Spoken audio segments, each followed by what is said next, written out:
ഞാൻ ഈ ട്രൈബലായിട്ട് ആൾക്കാർ ചിന്തിക്കുന്നു എന്ന് പറയുന്നത് അവർക്ക് മറ്റേ എക്സ്പോഷർ കിട്ടാത്തതുകൊണ്ടാണ്. അപ്പോൾ അതുകൊണ്ട് അതൊരു മോശം കാര്യമായിട്ടൊന്നുമല്ല കാണുന്നത്.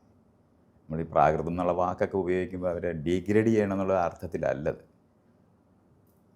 നമുക്ക് അഡ്വാൻസ്ഡ് എന്നുള്ള വാക്ക് ഉപയോഗിക്കുമ്പോൾ പ്രിമിറ്റീവ് എന്നുള്ള വാക്ക് ഉപയോഗിക്കാൻ ബാധ്യത വരും. നമുക്കിതൊക്കെ വാക്കുകളായിട്ട് ഉപയോഗിക്കുന്നതാണ്. അതിനകത്ത് വിവേചനപരമായിട്ടും അതുപോലെ തന്നെ മോശപ്പെടുത്തുന്ന യുക്തികളും അതിനകത്ത് വെക്കാൻ സത്യത്തിൽ എനിക്കതില്ല.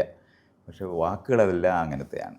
ലോഡ് ഇഷ്ടംപോലെ എന്താ പറയണ്ടേ, വിവേചനങ്ങളും അതുപോലെ തന്നെ പുച്ഛങ്ങളും ഒക്കെ നിറഞ്ഞ വാക്കുകളാണ് അതെല്ലാം.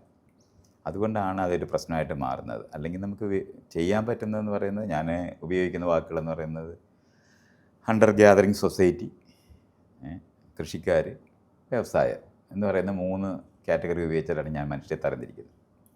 അപ്പോൾ കൃഷി ആരംഭിക്കുന്നതിന് തൊട്ട് മുമ്പുള്ള ആൾക്കാരുണ്ട്. അപ്പോൾ അതിനൊന്നും മലയാളത്തിൽ നമുക്ക് അങ്ങനത്തെ വാക്കുകളൊന്നുമില്ല.